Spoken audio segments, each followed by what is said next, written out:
Hello Captain, welcome to part 2 of Project Frigate. In this series of videos, we are literally testing the waters with the new ship that just got added into the sandbox, the Frigate. The goal here is to go through the different type of weapons that we have in the game and the different sort of status effects that they can produce and, see what works and what does not. We started off with combustion and tearing. We did that with Naga's Call in our part 1. In part 2, we are going to focus on Stormstruck and Ablazed. But believe it or not, tearing sales will still be on the table. We'll go over all of the specifics in just a moment, but I did want to kind of give you a heads up on how this will work. Also, I did want to point out really quick to anyone who's putting this build together, after the Moonshine Larceny event, because that's what you're seeing me running on screen is one of those events, the high damage numbers, the red numbers that you're seeing when I hit the weak points, the reason they're so high, that is unique to this specific event.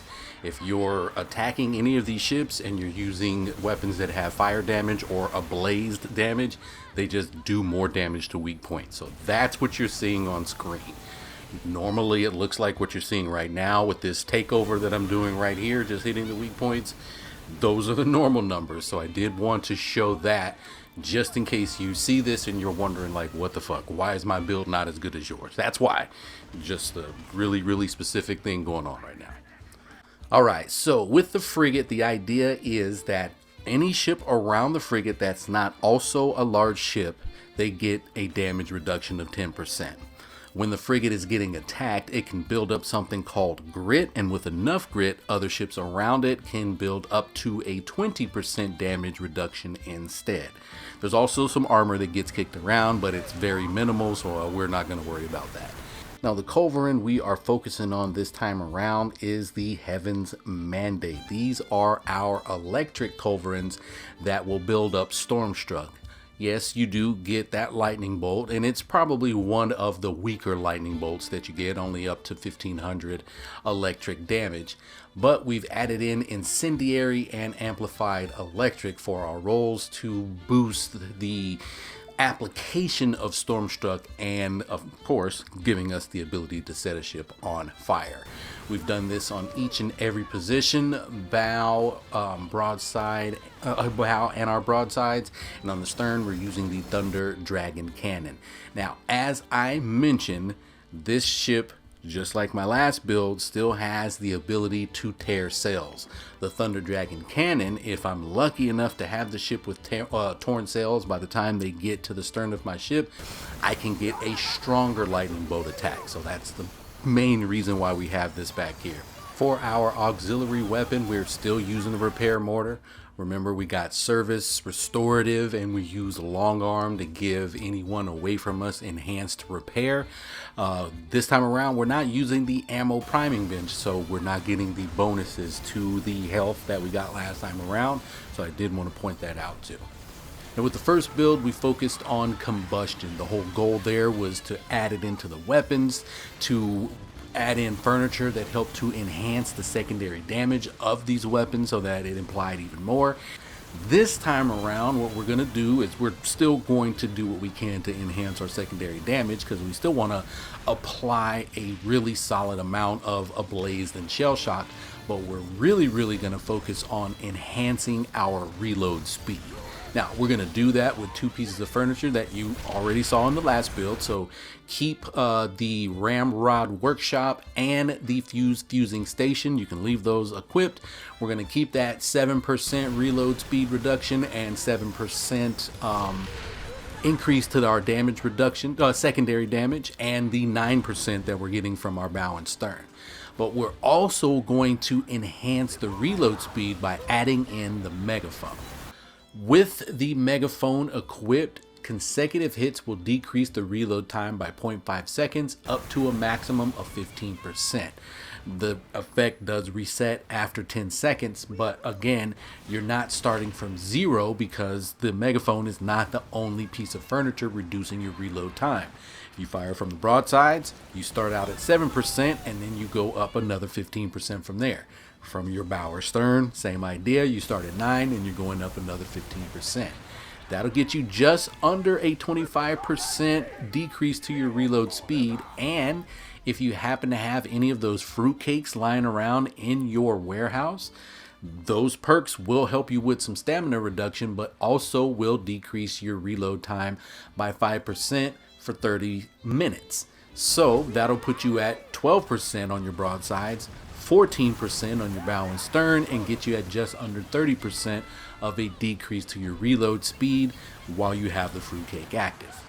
And landing consecutive hits will be easy with this build, because do not forget, firing at the sails in the frigate is an extremely viable option, because just the amount of culverins that you can get up there into the sails, it just seems like it's gonna tear them no matter what. We have no torn sail charge rate increase in this build, or any build that I've done so far, and you will find that just ripping sails up is going to be no problem for you. So get your consecutive hits on the sail first, and then once the ship stops, you can focus on shooting at the hull, shooting at weak points, or whatever.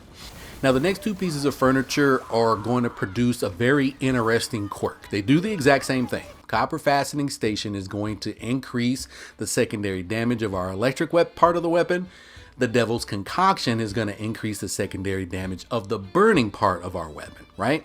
But both separate pieces of furniture give us an 8% increase to our range.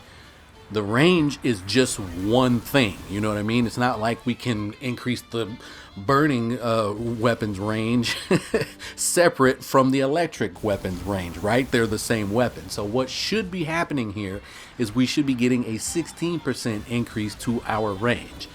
I'm pointing this out because when you go to fire these weapons at the hull, you might find yourself firing over the deck of most of your enemies accidentally, purely because of this range increase that you're getting. So I just want to point that out to you. You may want to try to zoom in, like use the extra enhanced zoom when you're firing the culverins, to make sure you're landing your shots the way you think you are, because again, that range situation might be making things a little bit different, at least a little bit different from the last build that we put together.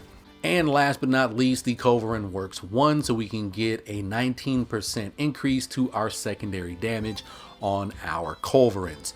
For our armor, the last piece of the puzzle will be the Buccaneer's Oath. Of course, as I said, with the stern or the weapon on your stern, go with what you like here.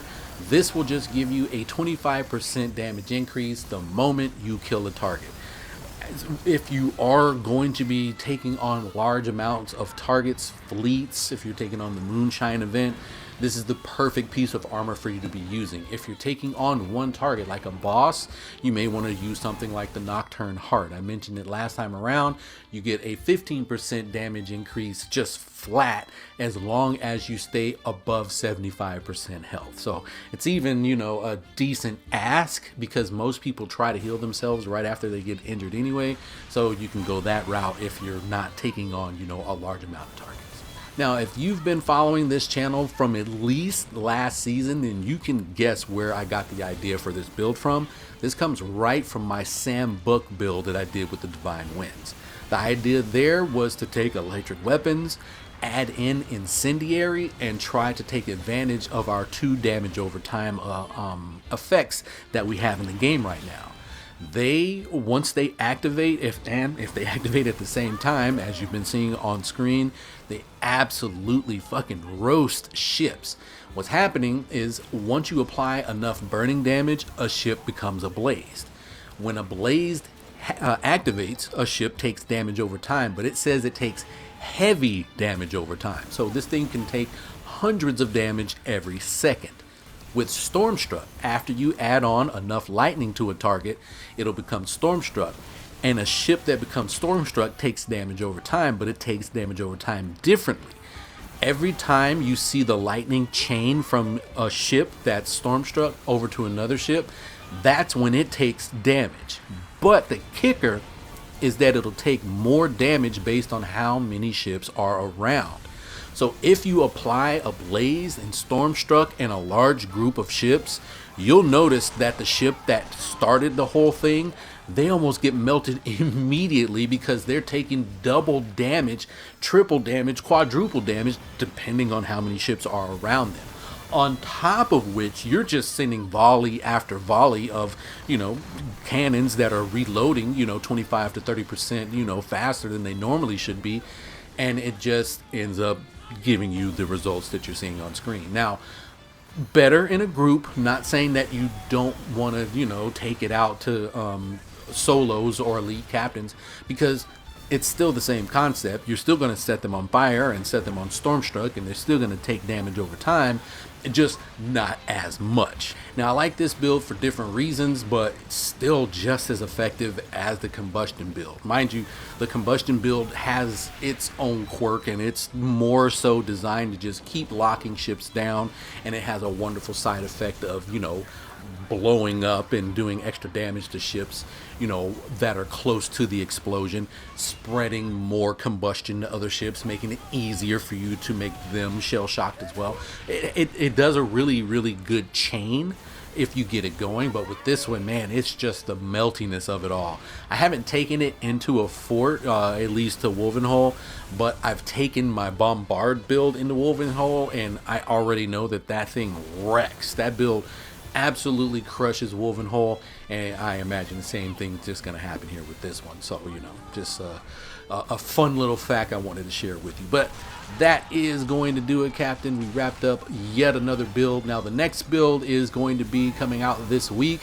It won't come out as soon as this one did. Likely it'll pop up towards the end of the week, Thursday or Friday. But yeah, I'm going to try out another set of culverins for you, see if we can get another effect to work just as good as these two.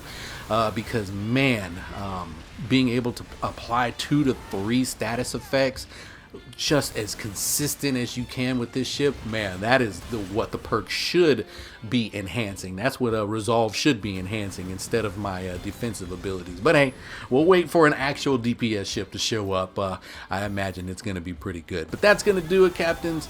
I have been Captain Cash, the Stampede, and as always, we'll see you in the seas. Take it easy.